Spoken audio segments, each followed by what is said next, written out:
Welcome to the back room.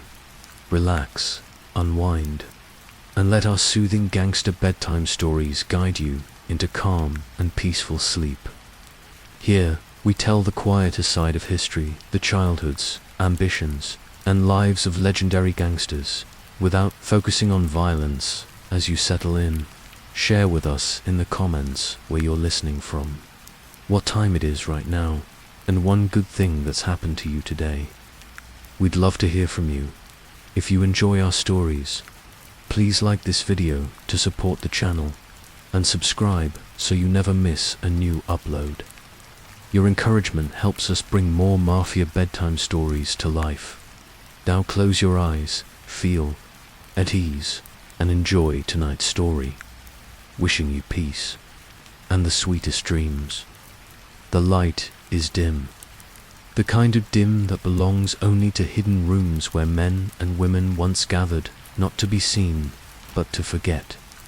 The walls of the speakeasy breathe with the muffled pulse of forbidden jazz, its rhythm seeping through velvet curtains, heavy with dust and secrets. Cigarette smoke coils lazily toward the ceiling, curling and twisting like whispers that never find their way into the open air. Glasses clink faintly, filled with bootleg whiskey that burns soft at the tongue but sharp in the memory. And beneath this subdued orchestra of sounds, murmur of voices, low and measured, like water moving across stone, among the scattered tables. A man sits apart, not cloaked in menace, but in quiet. He does not demand attention. He does not raise his glass as a signal for service, nor does he allow his words to echo across the room. And yet, people notice. They always notice. Not because he is loud, but because he isn't. His voice carries weight in its restraint. He is not the gunman who draws eyes with sudden violence, nor the brute who boasts of his strength. He is the one who, when he finally speaks, forces others to lean closer, to still their breath. To listen. This was Frank Costello, though, at that time. Still, just a man weaving his way through the shadows of New York. Later, he would be called the Prime Minister of the Underworld, a title that did not belong to the loudest or the cruelest, but to the man who understood something far more enduring, that true power lives not in the shout, but in the whisper. The city around him was alive with contradictions. The 1920s, an era gilded with promise and poisoned with vice. New York's skyline was climbing toward the heavens even as its alleys sank deeper into corruption. It was a place where jazz danced hand in hand with bootlegging, where glamour brushed shoulders with desperation. Prohibition had not cleansed America's thirst. It had only sharpened it, giving rise to a black market that pulsed beneath the nation's very skin. Men like Al Capone carved their way into legend with bullets and bravado. Others, like Lucky Luciano, built empires on ruthless efficiency and ambition. But Costello was different. He understood that brute force could win battles, but never peace. And Costello wanted more than victory. He wanted longevity. He wanted to build something that would last beyond the headlines of blood and betrayal. His genius lay in the simple truth that people could be guided more easily by persuasion than by fear. It began far from the New York speakeasies that would one day bear his influence. Francesco Castigaleta, Frank Costello, was born in the small village of Laropoli in Calabria, Italy. The air there was thick with olive groves and the heavy scent of earth turned by hand. Life was hard, survival harder. Poverty wrapped itself around his childhood like a second skin. His father, a man of discipline and dignity, worked as a farmer, but the soil was unforgiving. For many in Calabria, the horizon offered little more than labor and hunger. So, in 1895, the Castiglia family left. They boarded a ship that cut through the restless waters of the Atlantic, carrying not just their meager belongings, but an ancient dream that somewhere across the ocean, opportunity waited. Frank was just 4 years old when he first set foot on the harsh pavements of East Harlem. New York was no paradise. Tenement walls pressed families into narrow rooms where air barely moved, and the streets were choked with children who learnt survival before they could read. Here, amidst the noise of pushcarts, the shouting of vendors, and the clang of iron against stone, Frank grew up. The neighborhood was a crucible. Every boy was tested, shaped by poverty, by prejudice, and by the magnetic pull of the street gangs who ruled the blocks with fists and blades. But even as a child, Frank was different. He was quick to see the futility of needless fights, and quicker still to recognize the value of words. Where others relied on strength, Frank relied on charm. He had a talent for listening, for making a man feel heard. He could take the heat out of anger with a well-placed phrase and bend a room not by force, but by tone. It was a gift he carried quietly, one he would one day wield like a weapon, sharper than any knife dot by his teenage years. Frank had joined the street gangs, as many young immigrants did. The East 107th Street Gang became his training ground. He ran errands, acted as a lookout, and eventually took part in petty thefts and small-time rackets. Yet unlike so many others who burned quickly through their lives, Frank approached crime with calculation. He was not reckless. He was deliberate. He dressed neatly, carried himself with poise, and spoke with a calmness that seemed almost out of place among boys eager to prove themselves through bravado. There were moments, of course, when violence found him. Arrests came, as they did for many who lived on the edge of legality. But each time, Frank slipped through with minimal damage. His voice, again, proved his shield. Police officers, judges, even wardens many found themselves disarmed by his composure. He was no snarling delinquent, no ruffian spitting curses at authority. He appeared reasonable, even regretful, though never too regretful. There was something about him that suggested a man you might forgive, even trust. It was in these early years that he refined his philosophy, that crime did not need to be the business of violence. Violence drew attention. Violence closed doors. Persuasion, however persuasion opened them. The city was changing fast. The First World War had ended, immigrants were flooding in, and prohibition had opened the largest market for organized crime the country had ever seen. In this shifting landscape, men like Frank Costello found their calling. He began moving in wider circles, brushing against figures whose names would one day dominate the history of organized crime. Charlie Lucky Luciano, Vito Genovese, Meyer Lansky. Together they were young men with sharp minds and sharper ambitions, looking beyond the crude brawls of old-world gangsters toward something far more enduring. But Costello stood apart even among them. Luciano was ruthless and ambitious, willing to gamble everything for the sake of control. Lansky was brilliant with numbers, a strategist of finance. Genovese was darker, more brutal, and eager to carve his influence with fear. Costello, though, was something subtler. He was the diplomat, the negotiator, the bridge between worlds. He understood politicians as well as criminals and businessmen as well as bootleggers. He could navigate the smoke-filled backrooms of City Hall with the same ease he navigated the alleys of Harlem. And it all began with that quiet presence, that voice that never rose yet always commanded. So, as the speakeasy's jazz falters into a softer note and the murmurs of the night fade into a deeper hush, We return to the man at the table. He does not look extraordinary. His suit is modest, his movements controlled, and his eyes sharp but calm. And yet, in him lies the seed of a future no one in that room could yet imagine. For Frank Costello would become one of the most powerful men in America, not by silencing others, but by compelling them to listen. And so, the question hangs as the lights of the speakeasy dim into memory. How does a man who hates attention, who thrives in whispers, rise to stand among the loudest and most violent of men?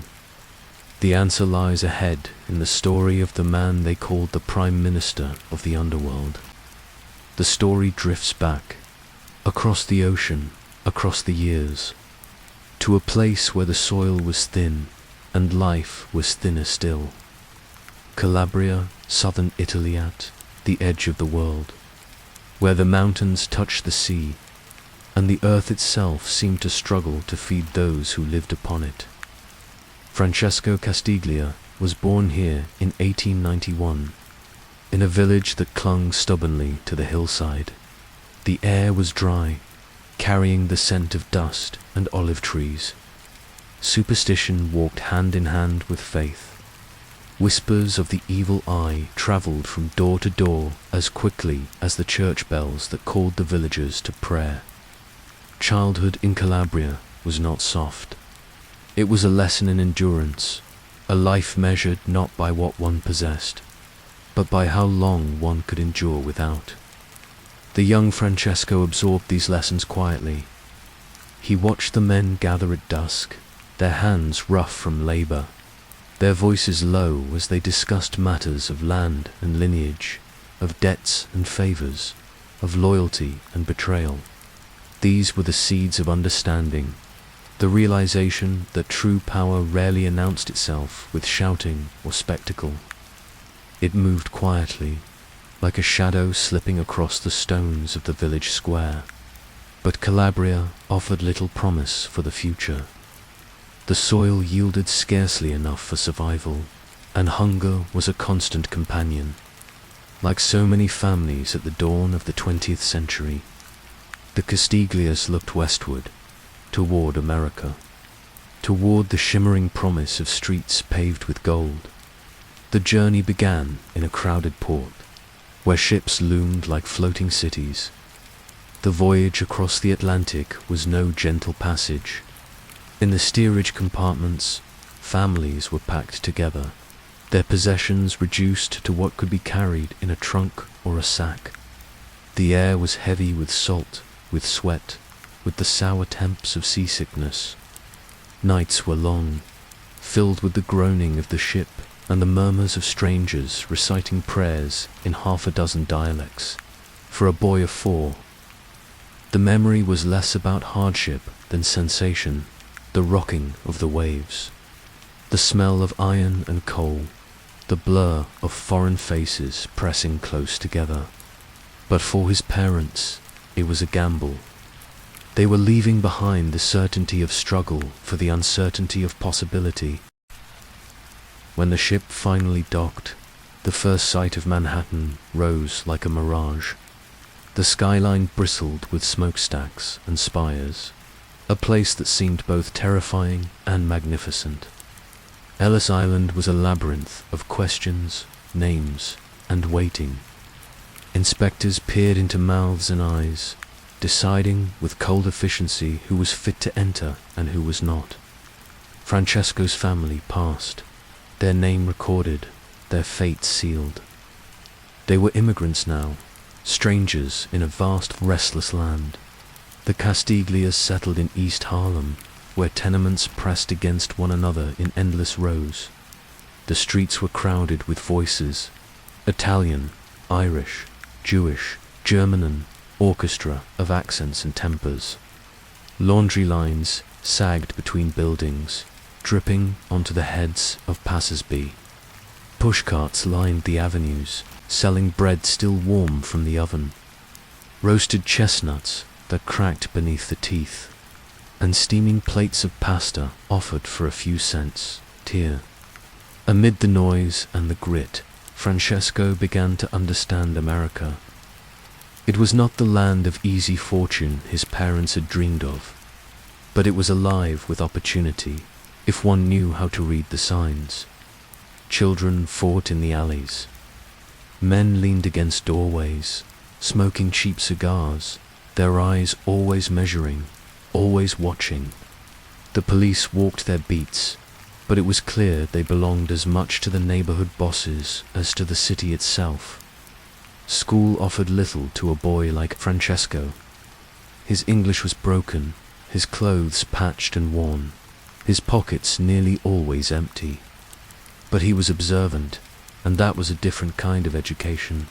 He noticed the subtle nods exchanged between men outside the social clubs. He noticed how a handshake could settle a debt more effectively than a shouted threat. He noticed, too, the quiet power of those who position themselves not at the center of attention, but just behind it, whispering into the right ear. It was in these streets that Francesco became Frank. The decision to anglicize his name was not dramatic, not an act of betrayal to his heritage. It was survival, yes, but also strategy. He understood, even as a young man, that names carried weight. A foreign name marked one as an outsider, an easy target for suspicion or dismissal. But a simpler name, a name that blended into the rhythm of America, offered a chance to slip through doors that might otherwise remain closed. The transformation from Castiglia to Costello was subtle, almost invisible, but it marked the first step in a life defined by the ability to move unseen, to reshape oneself to fit the contours of power. Frank Costello did not need to erase where he came from. Instead, he bent it, molded it, until it served him. The neighborhood taught him other lessons too. Trust was a fragile currency, easily given, easily broken. Loyalty was tested not in words, but in deeds. An influence, real influence, was not won through fists or firearms, but through connections. A policeman who looked the other way, a shopkeeper who extended credit, a ward politician who promised protection in exchange for votes delivered on election day. These small threads wove together into a net, and those who could weave it tightly enough could catch nearly anything they desired. For the young Frank, this world was less about crime than about possibility. He was not yet the man who would sit in smoky rooms with the titans of organized crime. He was simply a boy learning how power moved, how it disguised itself, how it whispered instead of roared. The sights and smells of East Harlem remained with him always. The acrid smoke of coal fires clinging to winter air, the sharp scent of ink from political flyers plastered on brick walls, the calls of vendors echoing off narrow streets. The rhythm of life was unrelenting, yet beneath the noise, there was always a current of something quieter, understanding that survival meant more than strength. It meant adaptability. It meant patience. By the time he reached adolescence, Frank had already begun to step into circles where those lessons could be tested. Small errands for neighborhood figures, favors exchanged in back rooms, conversations overheard in the corners of clubs.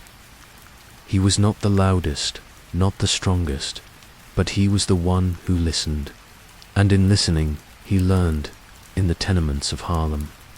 Countless young men dreamed of escaping poverty, of leaving behind the soot and the sweat for something grander.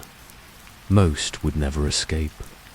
But Frank Costello carried with him the quiet conviction that he could, that he would dot and sew, the boy from Calabria, who once stared at the horizon with salt in his hair and hunger in his stomach, began his long transformation.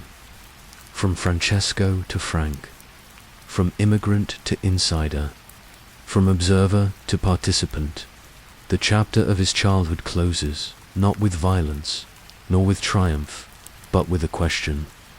What does it take for a boy who begins in obscurity, in poverty, in silence to rise and become a man whose voice could shape the destiny of cities?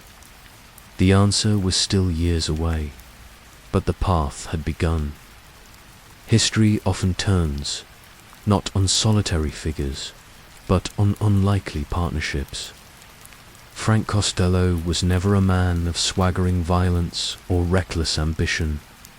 He was quiet, deliberate, someone who read the room before he entered it. Charles "Lucky" Luciano, on the other hand, moved through the world with the air of inevitability. To meet him was to feel the pull of a current already sweeping forward.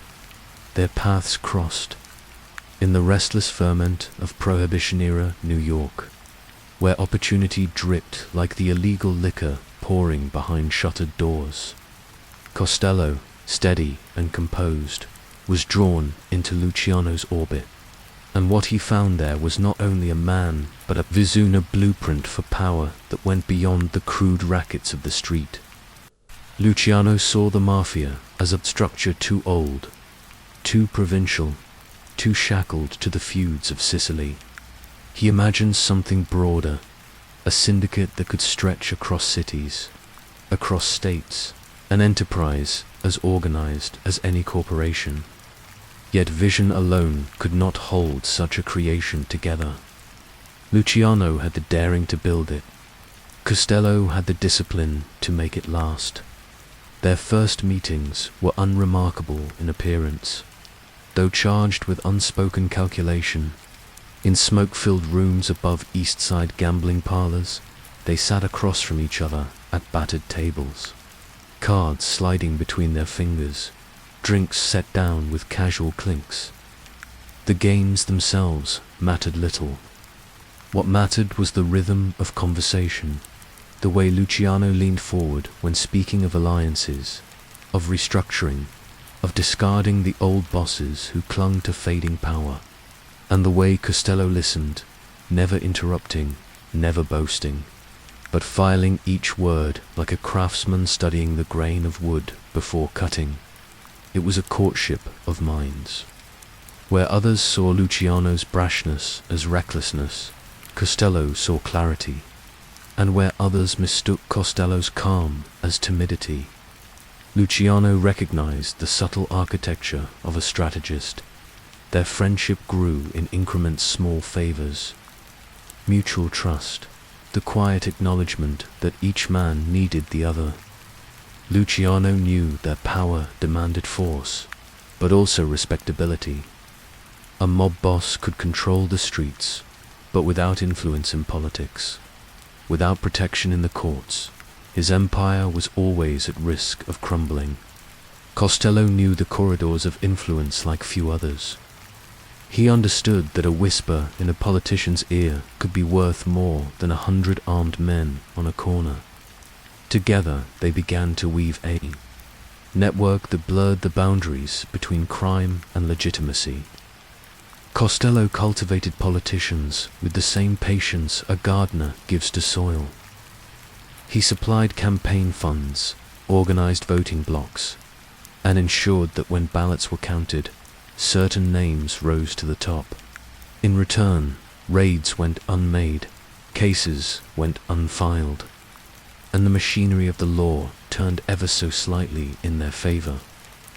Meanwhile, Luciano moved boldly through the criminal underworld, consolidating gangs, making enemies disappear, reshaping the patchwork of ethnic factions into something resembling unity. He was ruthless where Costello was diplomatic. Where Costello saw the benefit of compromise, Luciano reached for the knife. And yet, far from clashing, these differences fused into something formidable. One man wielding the stick, the other holding the invisible strings. The Prohibition years gave them their laboratory. Speakeasies flourished under their watch.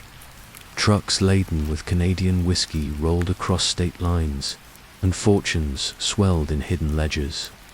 Yet for Costello, liquor was not merely a commodity, was an introduction to the idea that vice itself could be systematized. Gambling, prostitution, narcotic stees were not chaotic rackets, but industries awaiting structure. With Luciano, he saw the possibility of order within disorder, of permanence within the shadows.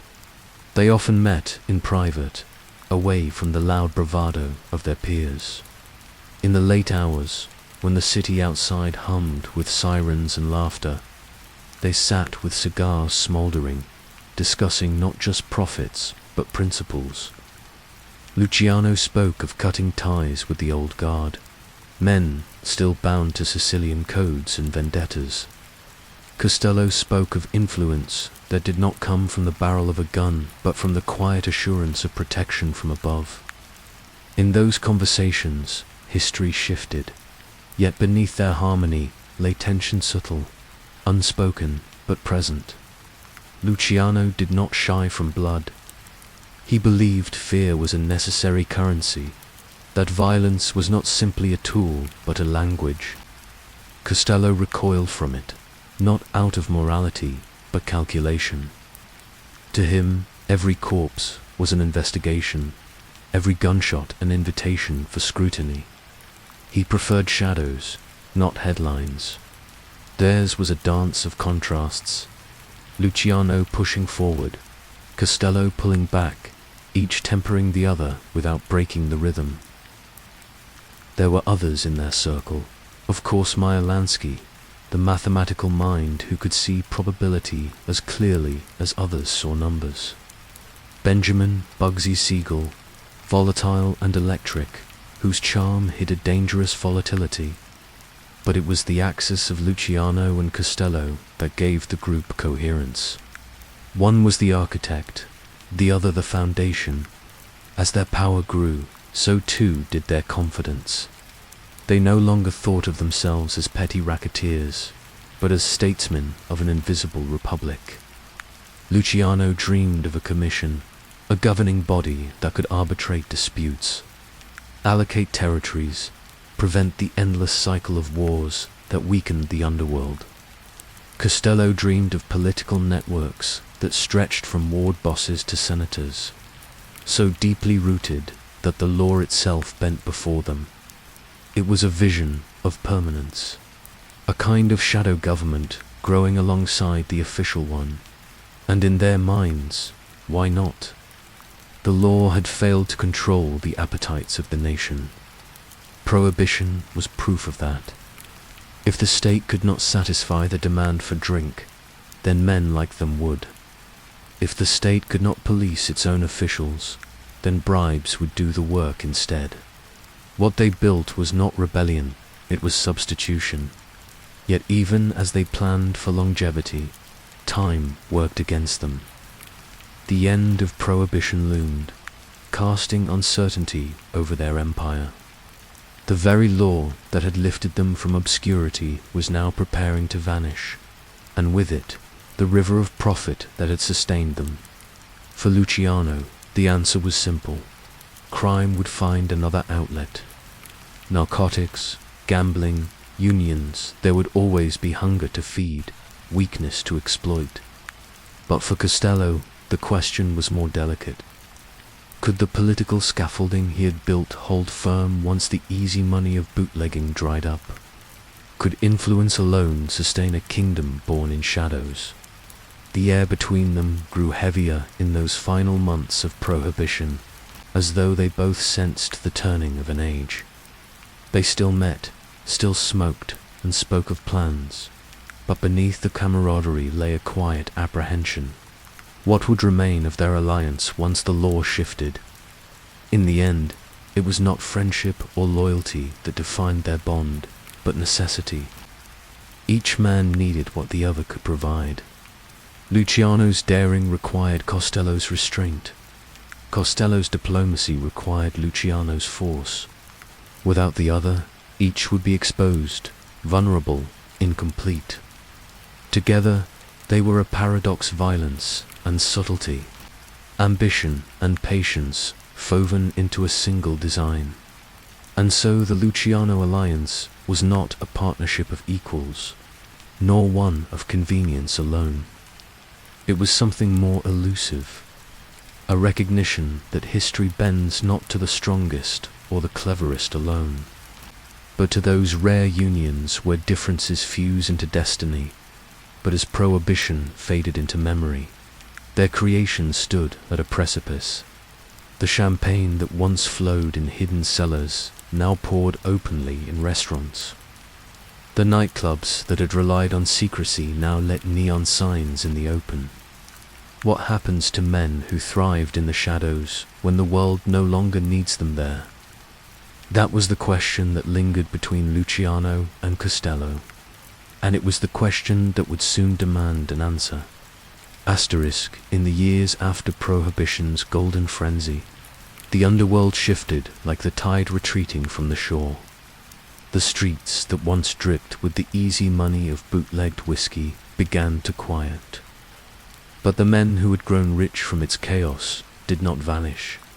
They adapted, redefined themselves, sought new ways to bend the fabric of the nation to their will. Among them, one man stood apart not for his fists, not for his bullets, but for the strange elegance of his mind. His name was Frank Costello, and by now, people were calling him something else, the Prime Minister of the Underworld. It was not a title born from violence or fear, but from influence, the invisible power of a man who understood the architecture of politics, as surely as others understood the mechanics of a Tommy gun. Costello's weapon was softer, subtler. It was a handshake at the right time, an envelope slipped across a desk, a whispered promise in the ear of a senator. By the mid-1930s, the criminal empire built by Charles Lucky Luciano had begun to fracture.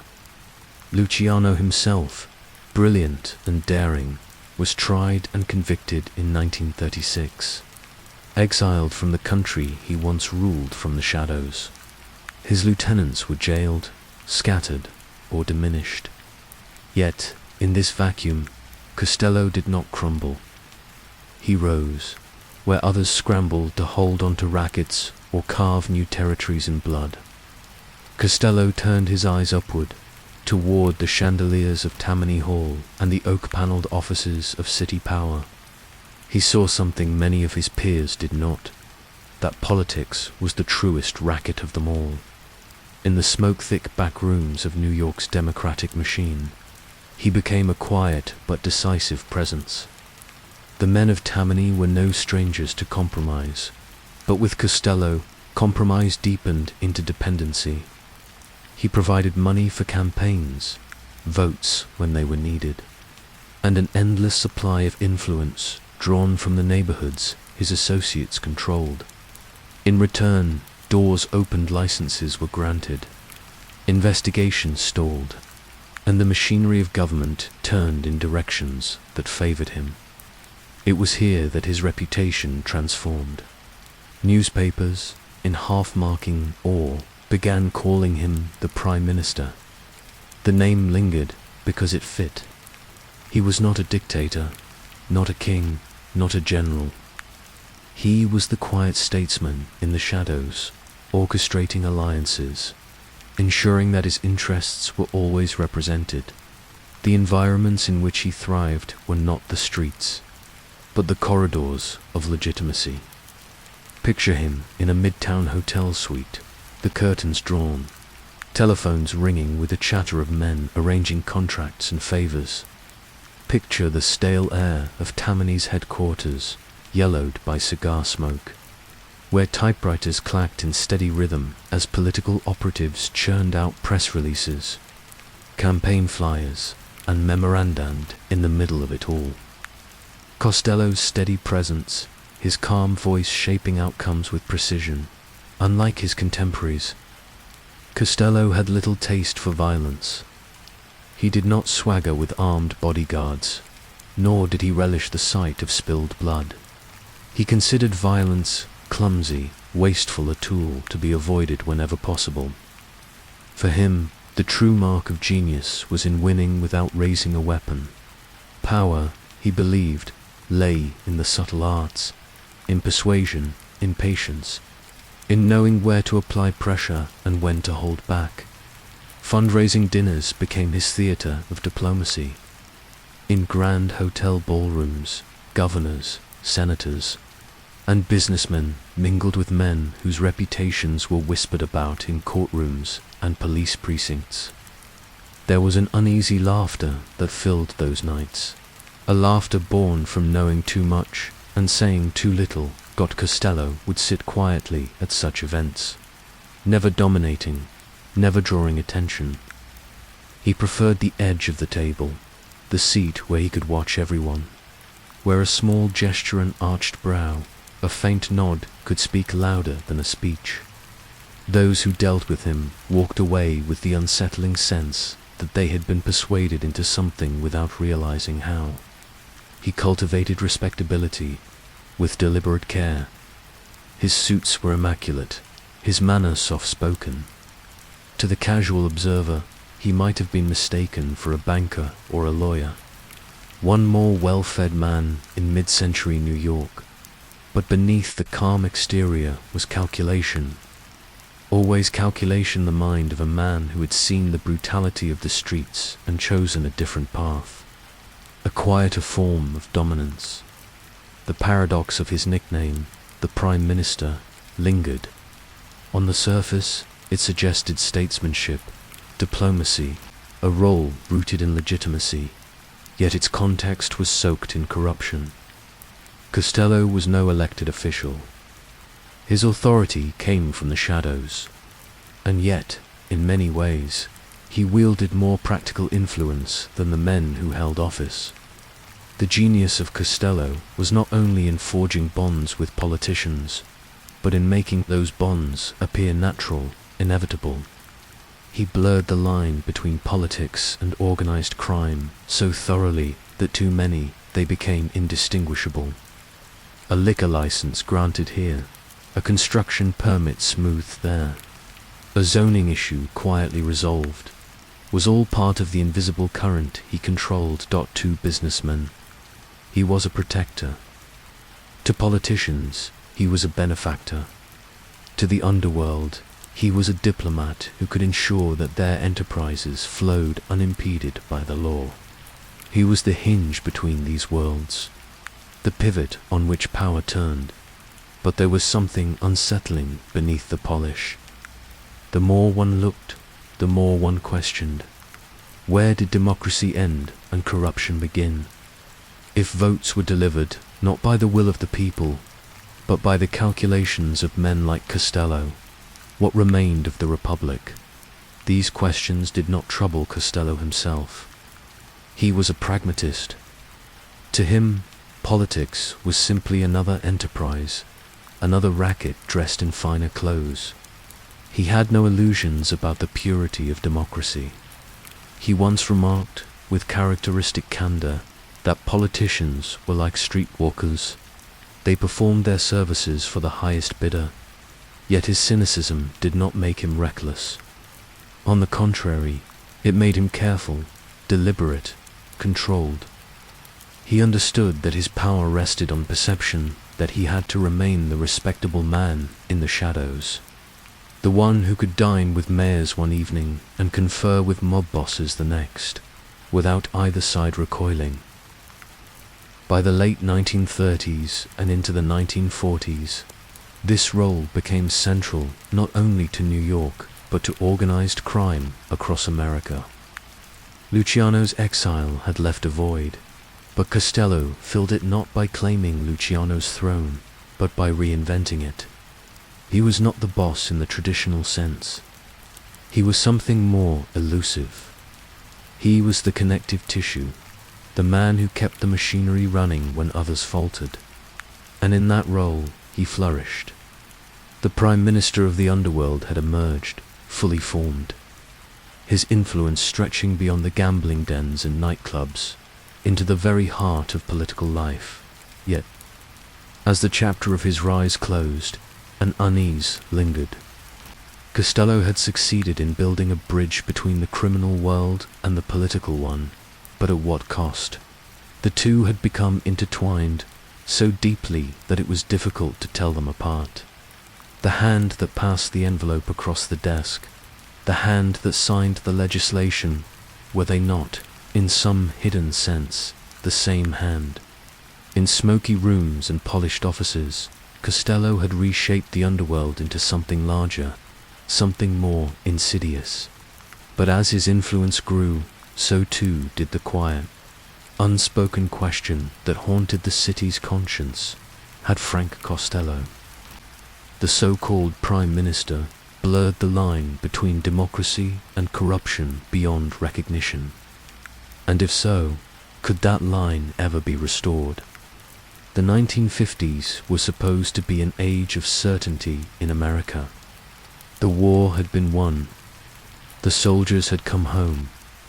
Families gathered around new black and white televisions, their screens flickering with promises of prosperity and order. But into those homes, one broadcast carried not comfort, but unease. It was the sound of a man's voice, hesitant, raspy, evasive. It was the sound of Frank Costello, the so-called Prime Minister of the Underworld.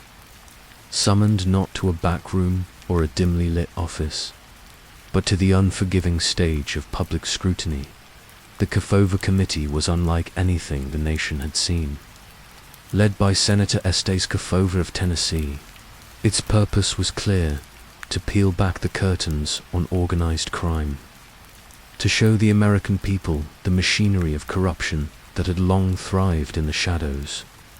Yet, for Costello, the hearings were something deeper, reckoning with the very life he had built upon discretion. His empire rested on silence, on whispers, on the careful distance between his name and the violence committed in his shadow. And now that distance was collapsing. The setting was sterile, yet suffocating. A Senate chamber converted into a stage, with glaring lights meant for television, not justice. The cameras hummed, the microphones crackled with anticipation. Millions of families, seated in tidy living rooms across the country, leaned forward. For many, this was their first glimpse into the world they had only suspected existed, a world where mobsters mingled with senators, where crime was less about bullets and more about balance sheets. Costello entered quietly, his frame more weary than imposing. He was no gunman swaggering in from the streets. He was a man of tailored suits and measured tones, a diplomat of vice. But here, under the hot lights, those suits seemed too heavy, his voice too thin. He was asked to take the stand, and the questions began. Sharp and relentless, the senators demanded answers about influence, about the quiet exchange of favors, about money that moved unseen between businessmen, politicians, and the men who enforced their will. Costello did what he had always done. He hedged, he deflected, he dodged. But on television, hedging carried a different weight. It was not silence in a smoke-filled room. It was evasion before a nation hungry for truth. Perhaps the most unforgettable detail of that hearing was not what he said, but what he refused to let them see. Costello demanded that the cameras avoid his face. Only his hands, his trembling, restless hands, were shown. They tapped nervously on the table. They twisted, they clenched, betraying more than words ever could. And so, in living rooms from New York to California, families watched not the image of a gangster, but the nervous choreography of flesh and bone, the fidgeting of a man who had lived his life above consequence, now cornered by the gaze of millions. It was, in its way, more damning than any confession. The sound of his voice, too, lodged itself in the national memory. Gravelly, halting, it cracked under the weight of scrutiny. The nation, accustomed to the clear baritones of politicians and the polished speech of broadcasters, heard something different here. Hesitation, irritation. the strain of a man trying to hold control as it slipped away. His most famous exchange came when asked about his income. "I refuse to answer," he said, again and again. The phrase became an echo, repeated across the airwaves, mocking in its emptiness. For Costello, who had built a career on appearing above the composed, untouchable, the humiliation was profound. The illusion of respectability crumbled under the glare of television. A technology he could not charm, could not bribe, could not silence. In the court of public opinion, where perception mattered as much as verdict, Costello was already convicted, and yet, within that unraveling, there was something undeniably human. The trembling hands, the faltering words, the refusal to meet the camera's gaze, they revealed not the archetype of a mob boss, but the fragile outline of a man undone by fear. It was not the fear of prison, though, that loomed, but of exposure. To be seen, truly seen, was the punishment he had avoided for decades. In the silence that followed his testimony, an eerie truth settled in. The nation had witnessed the private face of power. Not the roar of command, but the whisper of fragility. It was unsettling, not only for what it revealed about Costello, but for what it revealed about America, that its politics, its industries, its very systems of trust were not immune to men like him. The hearings carried on for weeks, dragging other names, other faces, into the harsh light. But it was Costello's moment, the image of hands trembling, the quiver of a voice that lingered longest in the public imagination. It was as though a mirror had been held up to the country, reflecting not just one man's downfall, but the corruption threaded through its institutions. For Costello himself, the damage was irreparable. Though he escaped immediate prison time, the exposure stripped him of the cloak he had so carefully woven. Allies grew wary. Politicians who once took his calls now hesitated. Influence, once his greatest weapon, drained away with each replay of his testimony.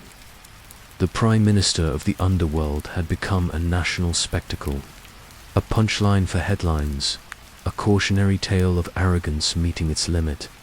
But history is rarely so neat. For even in disgrace, Costello lingered. He remained a figure in the background, diminished but not destroyed. His very survival a reminder of the blurred line between crime and governance. The Kefover hearings did not end organized crime. They did not even end Costello, but they marked a turning point. For the first time, the American people had looked directly at the shadow, and the shadow had flinched. And so, the chapter closes not with a gavel strike, nor with the clamor of handcuffs, but with a quiet reflection. Perhaps the true power of those hearings was not in what they proved, but in what they suggested, that the men who shaped the nation's destiny were not so different from the men who broke its laws.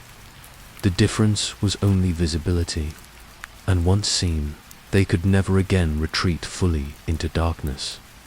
It was the spring of 1957. New York hummed with its usual symphony, the distant whine of subway brakes, the chatter of pedestrians, the rhythm of a city that never truly rested. For Frank Costello, now deep into middle age, the air had grown heavier, thick with a sense of inevitability.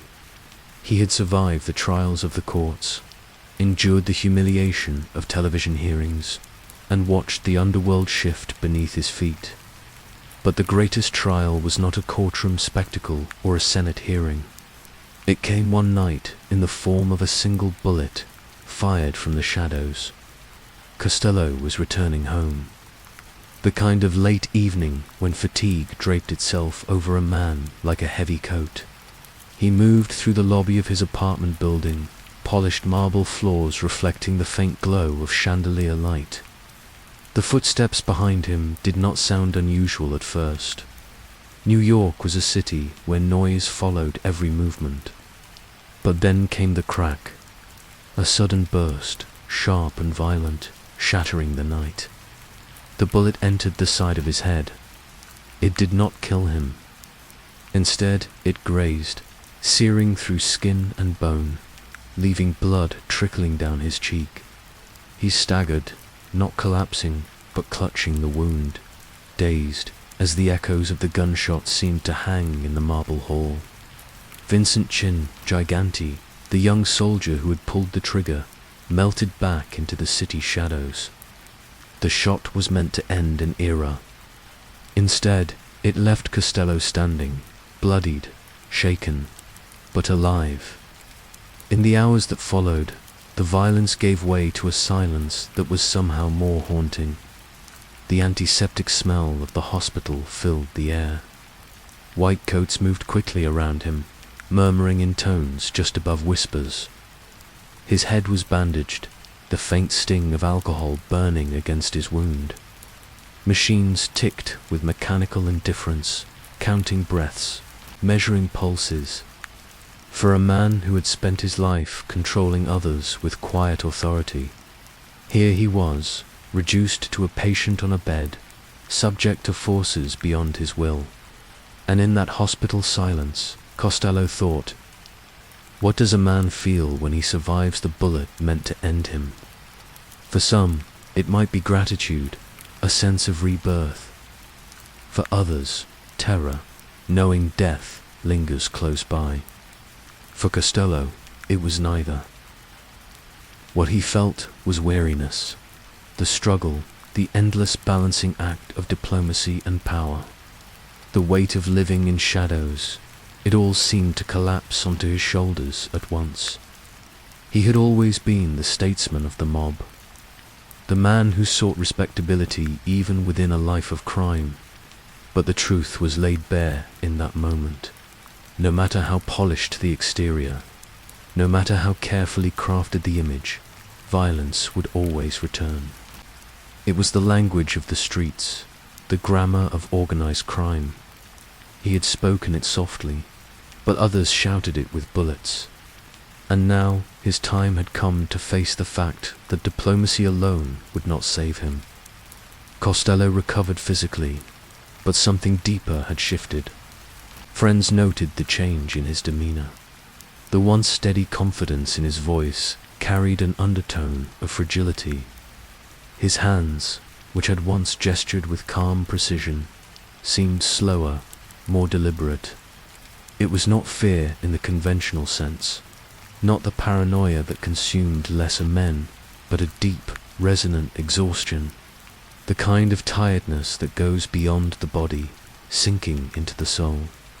Soon after, Costello made a decision that stunned many within the underworld. He stepped down, not through formal declaration, but through withdrawal. He relinquished his hold on the empire he had so carefully guided. He let others take the reins, Vito Genovese chief among them, the man long waiting in the wings, eager for power. Costello's retreat was not framed as surrender. He had too much pride, too much dignity, to allow his exit to be seen as weakness. Instead, it was resignation, a quiet acknowledgement that his chapter had closed. In his semi-retirement, Costello became something of a ghost. He still carried influence, of course, for a man like him could never be entirely erased from the corridors of power. But his presence shifted. Where once he had been a figure standing at the forefront, he became a shadow at the edge of the room. His nights were no longer filled with endless meetings or tense negotiations, but with the silence of his apartment, the muted clink of ice in a glass, the distant hum of a radio. The attempt on his life lingered in memory, not always as a nightmare, but as a quiet reminder. Sometimes he would touch the scar on his head, running his fingers across the line where the bullet had grazed him. He never spoke of it in detail, but the gesture itself revealed the weight it carried. It was the mark of mortality, a constant whisper that no man, no matter how powerful, escapes time, fate, or the inevitability of violence. For the mob world, his departure signaled more than just the end of one man's reign. It marked a turning point. The old guard, with their emphasis on subtlety and negotiation, was fading. The new era was louder, more brutal, less restrained. Vito Genovese embodied that shift. Ruthless, ambitious, unafraid of the spotlight Costello had always shunned. Where Costello had sought to weave influence like a thread, Genovese wielded power like a hammer. But if Costello had lost his empire, he had gained something else: perspective. Surviving that bullet allowed him to live in the margins, to witness the world he had helped shape without having to guide it any longer. He became, in a way, an observer of his own legacy. One can imagine him in those years, sitting by a window as evening descended, cigarette smoke curling upward in the dim light. The city stretched before him, restless as ever. Somewhere out there, men plotted, conspired, and killed, just as they always had. But for him, the game was over. And in that stillness, perhaps, there was a measure of peace. The irony was sharp. The bullet had been meant to silence him, to erase him, yet it had given him the rarest gift in his world: time.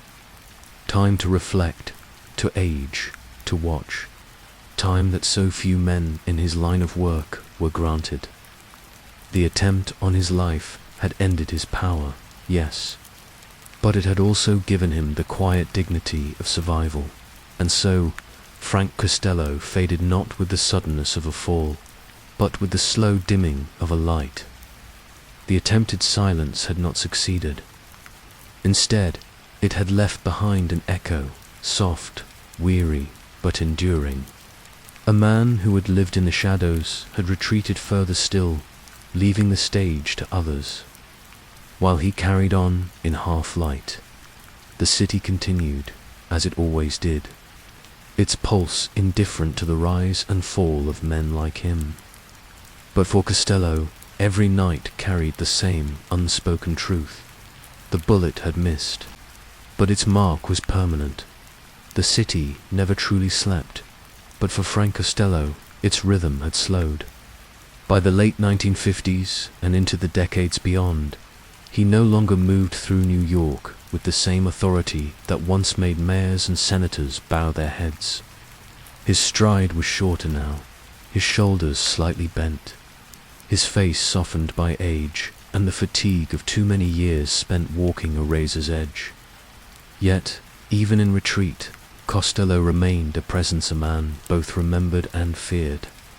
Though increasingly wrapped in the haze of history, he had chosen a life of quieter shadows, though shadows, by nature, cling. His apartment on Central Park West became his kingdom of exile, a gilded cage where the noise of the world could be shut out, even if memory could not. Within those walls, plush carpets, muted footsteps, heavy drapes kept the outside city at bay, and the air often carried the faint smell of cigars, aged whiskey, and the polished wood of antique furniture. It was a place of comfort, but also a place of confinement. For a man who had once dined in the glow of the world's attention, the silence was deafening. Visitors came and went. Old friends, cautious admirers, politicians who still sought his ear, though now in whispers rather than public displays.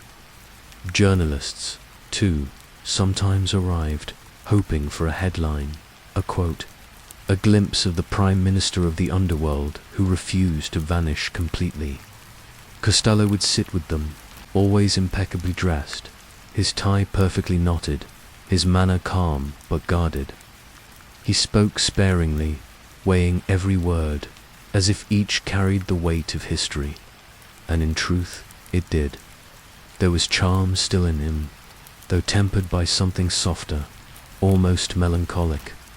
He laughed less easily, and when he did, it often carried a hollow echo, as though he himself heard the distance between the man he had been and the man he had become. To those who met him in those twilight years, he seemed less like a criminal mastermind and more like a relic and artifact of a vanished era, when backroom deals and whispered favors could tilt the balance of nations, and yet the past would not let him rest. Costello could walk through Central Park, watching the seasons turn the sharp bite of winter, the bloom of spring, the restless humidity of summer nights, but always the memories walked with him. He could not step onto a street without recalling the way it had once bent to his influence. The neon lights that still glowed downtown were like fading reminders of the world he had helped shape. A world of jazz clubs, speakeasies, political conventions, and smoky hotel rooms where futures were decided over drinks and promises. Night. When the city quieted, he often poured himself a drink and put on a record. The scratch of the needle on vinyl filled the room, and the sounds of the big bands returned, conjuring echoes of an America that was both brighter and more dangerous. He would sit in his armchair, glass in hand, eyes fixed on the window where the glow of the skyline seeped in through the curtains. Did he feel pride, regret? Perhaps both, in measures he never confessed.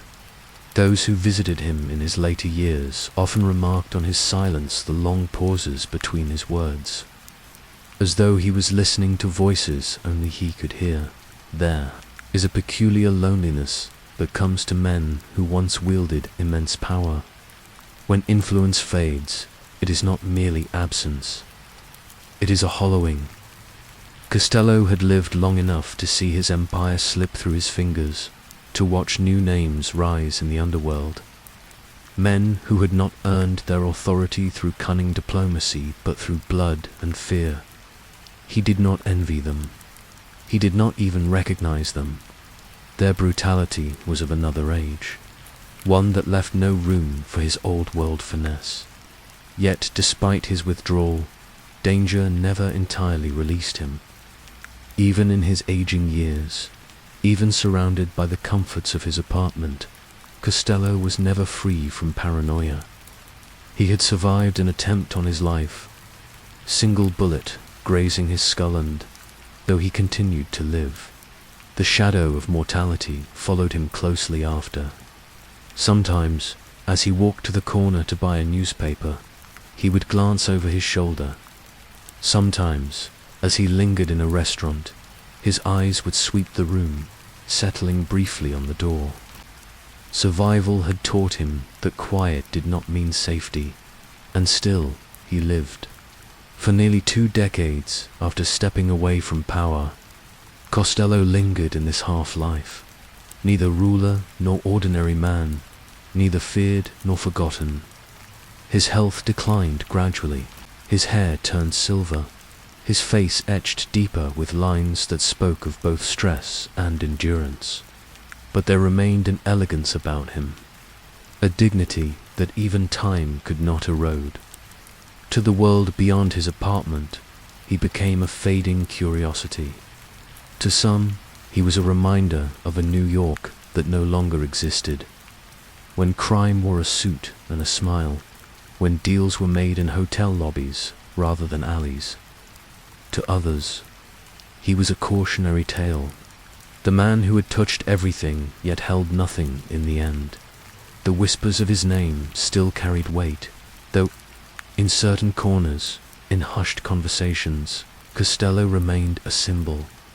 But to the new generation, those whispers were like stories from another century, disconnected from the harsher, less romantic realities of organized crime that followed.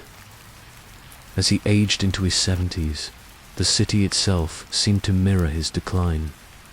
The jazz halls had closed, the neon of old Times Square dimmed beneath layers of grime and the march of modernity.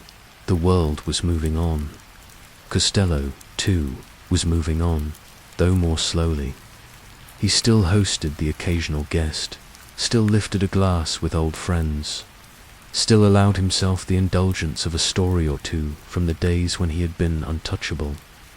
But beneath it all was a note of resignation, a quiet acceptance that life, like power, must eventually dim. There is a particular sorrow in watching a man outlive his era. Costello's twilight years were not a tragedy of violence or downfall, but of endurance. To live so long is to watch the world forget you, to become a shadow in a city that once bowed to your command. And yet there was grace in the way he bore it, never clinging, never raging against the inevitable. Only silence, reflection, and the slow fading of a man who had once seemed larger than life. The city outside never stopped moving. Horns blared, subways roared, skyscrapers rose higher. But within the quiet of his apartment, time moved differently. Each sip of whiskey, each flicker of memory, each note of music was stretched and savored, as though he was aware that these were the last acts of a long and complicated performance. And so Frank Costello's twilight years became less about power and more about presence. Not the presence that bends governments, but the simple presence of being alive, of enduring when others had long since fallen. His was not a life cut short, but a life that lingered, carrying the echoes of an empire into the silence of age. By the end, Costello was not feared, nor truly admired, but quietly remembered. His story had become less about crime and influence, and more about the fragility of all human endeavor. And in that, perhaps, there was a kind of redemption, not in absolution, but in the simple truth that power, no matter how immense, is always temporary. In the end, the legacies of powerful men often take one of two forms. Some carve their names into stone, their stories retold in glowing myths or in cautionary tales etched into history books. Others vanish almost entirely, their memory reduced to a few lines in forgotten records, their faces fading into dust. But Frank Costello, he left something different. Not a monument, not a legend, but a whisper, soft, elusive, lingering in the air long after the man himself had gone. Unlike Al Capone, there was no iconic fedora silhouette, no infamous scar, no myth of the wild gangster ruling Chicago with a Tommy gun in hand. Unlike Lucky Luciano, there was no romanticized tale of exile, no sense of brilliance framed against the glamour of Italy. Costello's imprint was subtler, harder to see, and therefore harder to erase. He operated not with spectacle, but with suggestion, not through gunfire, but through influence. His legacy is not housed in museums or carved into plaques, but in the shadowy spaces between politics and crime, where respectability and corruption blur into the same indistinguishable shade. For decades, New York hummed with that ambiguity. Politicians smiled for the cameras, but their hands, in quiet moments, often reached for Costello's. Judges and senators spoke of democracy and law, but some of them owed their elections to the envelopes that found their way into their pockets. Envelopes that had passed first through Costello's fingers, even when he withdrew from the stage, even as age bent his body and softened his voice. The systems he shaped continued to run, smooth and quiet, as though his whisper had become their rhythm. What, then, was Frank Costello? A manipulator of history, or merely a survivor carried along by its tides? The question lingers, as unsolvable as the mystery of power itself.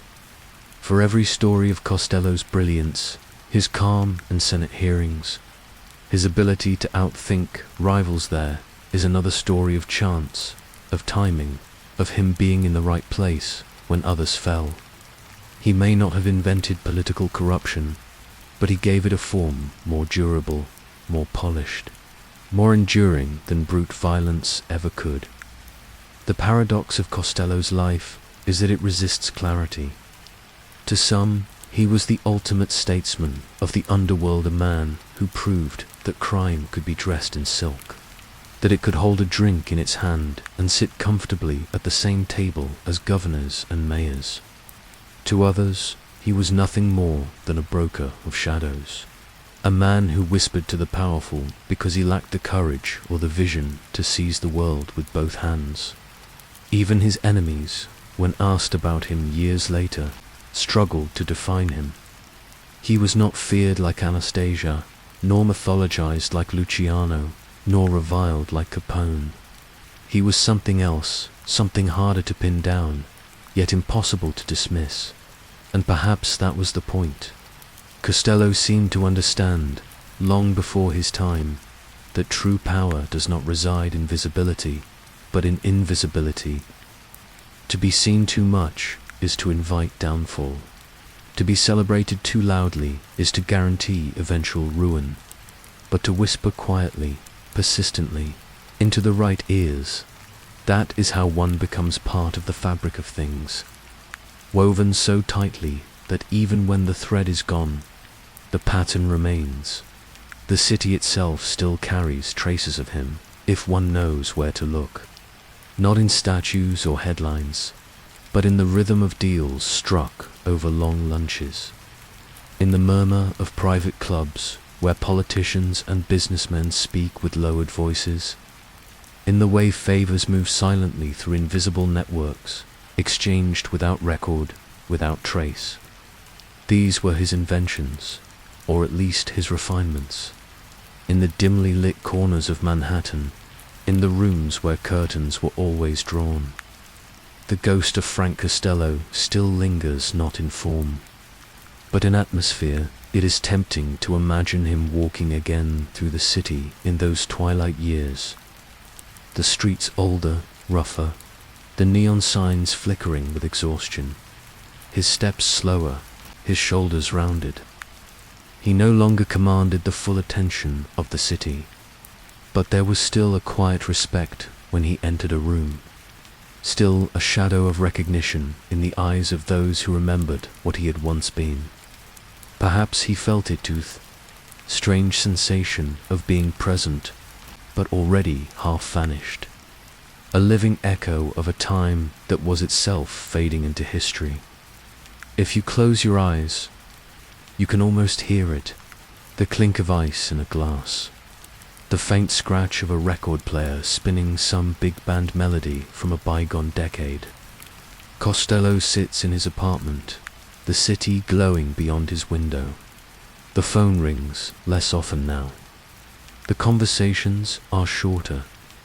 The laughter of old friends is tinged with age, and the world outside no longer bends so easily to his will. Yet the machinery he once set in motion still turns, relentless, indifferent, built to outlast the man who conceived it. And so we return to the whisper, for that is what remains when the noise of life subsides, the faintest trace of breath, of presence, of suggestion. A whisper does not announce itself. It does not demand to be remembered, but it lingers, it haunts. It makes one lean closer, as if to catch what cannot quite be heard. That is the legacy of Frank Costello. Not statues, not myths, but a soft murmur moving through the veins of the city, reminding us that power often lives in silence, not in spectacle tonight. As New York hums with its endless life, as deals are struck in back rooms, and as unseen hands guide decisions that ripple across the world, somewhere in that fabric, in the blur between legitimacy and corruption, lies the ghost of a man who perfected the art of influence. Frank Costello does not live in the pages of history as a conqueror or a martyr. He lives in the systems he blurred, in the conversations he shaped, in the quiet recognition that not all power needs to shout. in the dim glow of the city, where footsteps echo off stone and neon bleeds into the night air, the whisper remains. A whisper that once belonged to Frank Costello, a whisper fading into silence.